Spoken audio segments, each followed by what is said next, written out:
right, so let's go ahead and work through this together. If you haven't gotten all the way through question 1, that's okay. Let's go ahead and work through this together. Okay, so I hope that this chemistry seems straightforward to this point, right? So, and most of you were able to do it pretty easily. So the general idea here with these redox reactions, we always start with a general base, right? This general base is going to deprotonate this alcohol. These electrons end up as part of a double bond. This produces hydride. We know this hydride attacks our nicotinamide in the same way every time. It attacks at the top, we move electrons down to our electron sink. This produces our NADPH, right? So this would be NADPH, and we now have our gluconolactone here at carbon 1, okay? This then gets hydrolyzed using that enzyme lactonase. So the idea here is that you would have a general base that can deprotonate water to activate it, right? So ultimately we have hydroxide attacking. The electrophilic carbon is that C1, right? It's the one that's surrounded by a bunch of oxygens. SN2 chemistry, we're going to skip our intermediate, which is going to, right, the electrons flow up to our carbonyl. They flow back down to make the pi bond, and then ultimately we're going to move over there and break that bond between oxygen and our anomeric carbon, okay? This oxygen would pick up a proton because that ends up being this oxygen here, right? So it does pick up a proton, and this oxygen right here loses that proton because it gets deprotonated. So we end up with carboxylic acid at C1, and we end up with a primary alcohol. Whoops, this should have been C5, not C4. Okay? Everybody got that part? And the last step here, at least the first part of it, looks an awful lot like that first reaction. We are reducing NADPH, and I've highlighted which carbon matters here. So we pull a proton from the alcohol on C3, the electrons move over to make a double bond, and the hydrogen here gets lost as hydride. We give the hydride to NADP plus to make NADPH. Okay? In the next step, what we notice here is we lose carbon dioxide. And at carbon 3, we go from a ketone and we end up with this ene diolate. So every single decarboxylation we've seen in this class always looks the same. We take our carboxylic acid, we move electrons down to make another double bond on carbon. We then have to break a C-C bond. So these electrons move down to between C2 and C3 to make our double bond. And then we're using oxygen as the electron sink. We're making our ene diolate. This ene diolate then collapses to reform our ketone. The double bond between what is now C1 and C2 will then pick up a proton from a general acid, so we end up with a CH2 on C1. Okay, so we end up with our ribulose 5-phosphate. There's a question that asks you why magnesium is important. So this enzyme absolutely requires magnesium. And remember, when we make this enolate intermediate, it's not stable, right? Oftentimes we use cofactors like Schiff base or TPP or PLP as an electron sink to avoid the need to make this ene diolate. Okay, but this enzyme does form it, and we've seen that when we make these enolates, we always stabilize them with a positive charge. So the idea is that there will be a magnesium here in this active site that will stabilize that intermediate and allow it to form. Okay, any questions about that? All right, so let's just go ahead and rock and roll. Okay, so we make ribulose 5-phosphate in this process. Ribulose is a ketose, and we know it gets converted to ribose 5-phosphate. Ribose and ribulose are ketose aldose isomers. Just like in glycolysis, where we go from glucose 6-phosphate to fructose 6-phosphate, isomerization between a ketose and an aldose happens through an isomerase. So the enzyme that does this is phosphopentosisomerase.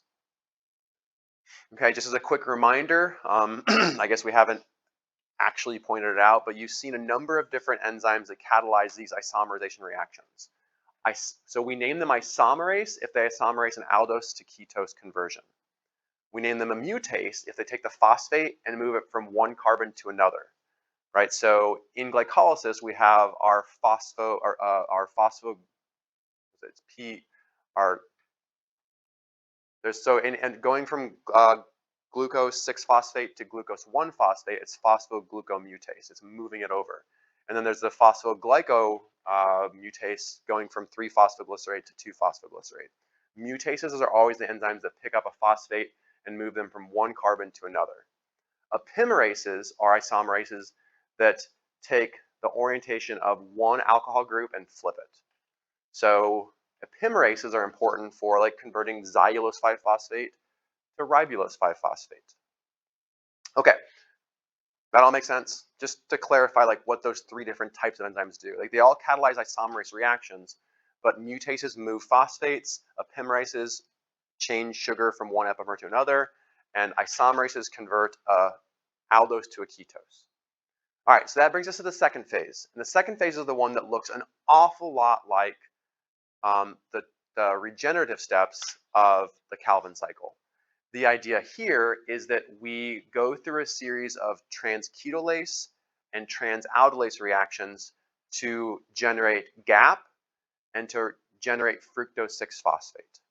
Okay, so I mentioned that it has transketolases and transaldolases. This is a little bit different than the Calvin cycle because the Calvin cycle uses transketolase and aldolase. Here we're using transketolase and transaldolase. Okay, aldolases fuse together a ketose and an aldose. Transaldolase are much more similar to transketolase. They actually take a ketose and an aldose and swap carbons. Okay, so let's think about that. Generally speaking, the way this works, right? In the oxidative steps of the pentose phosphate pathway, we generate ribulose 5-phosphate, which can be converted either to ribose 5-phosphate through the isomerase, or it can be converted to xylulose 5-phosphate through an epimerase. Okay? A ribose 5-phosphate reacts with a xylulose 5-phosphate using a transketolase. Remember, transketolases take 2 carbons off of the ketose and move them to the aldose. So here, xylulose is the ketose. It's a 5-carbon ketose. We take 2 carbons off of it and give it to ribose. We generate a 7-carbon ketose and a 3-carbon aldose. We then use an aldolase, which moves 3 carbons at a time instead of 2. So here we take the top 3 carbons off of acetoheptulose and give them to GAP. GAP gains 3 carbons. It becomes a 6-carbon fructose. Acetoheptulose is 7 carbons. It loses 3 carbons. It becomes 4-carbon erythrose. Fructose 6-phosphate is one of the products, which can then be converted back to glucose 6-phosphate. Erythrose 4-phosphate is a 4-carbon aldose. It reacts with our third equivalent of ribose 5-phosphate, which has been converted to xylulose 5-phosphate.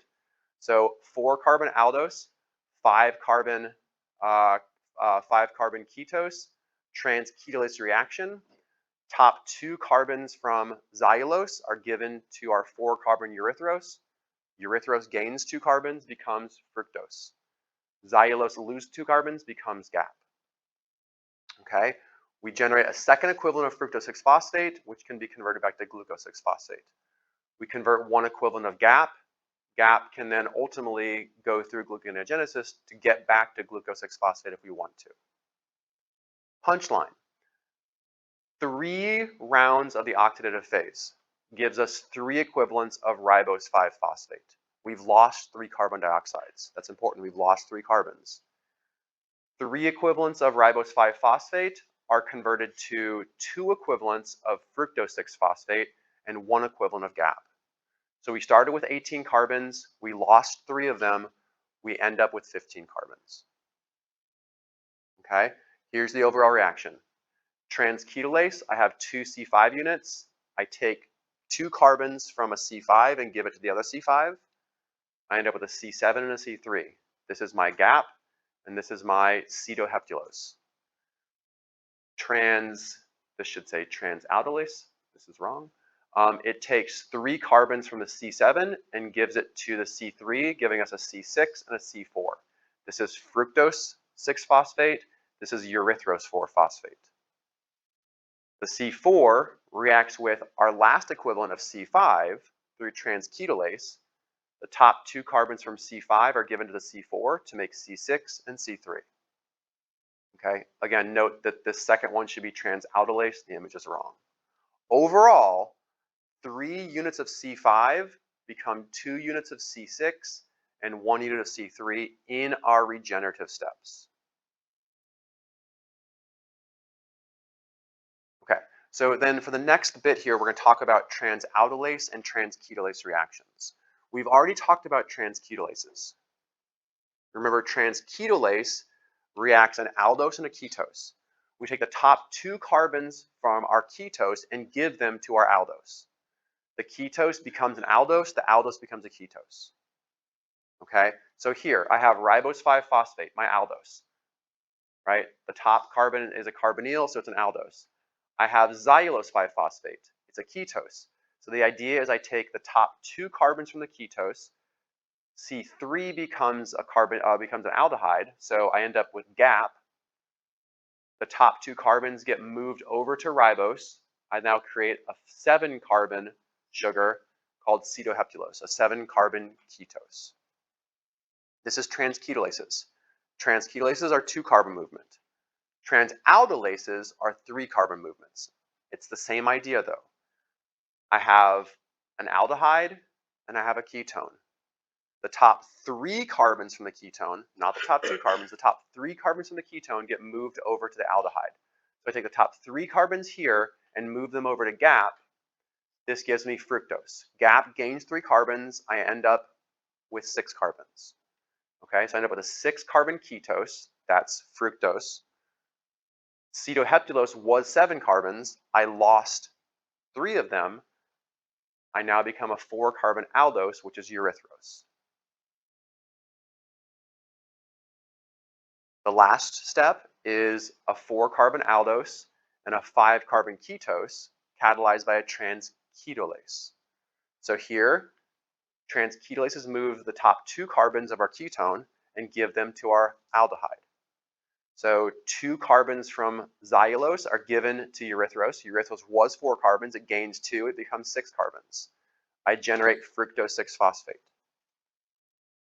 Xylulose was 5, it gave up 2, so I have 3 left. I end up making GAP. Okay, so the reactions are really, really similar. The aldose always becomes a ketose, the ketose always becomes an aldose. We always take carbons from the ketose and give it to the aldose. Transketolase, we take 2 carbons. Transaldolase, we take 3 carbons. All right?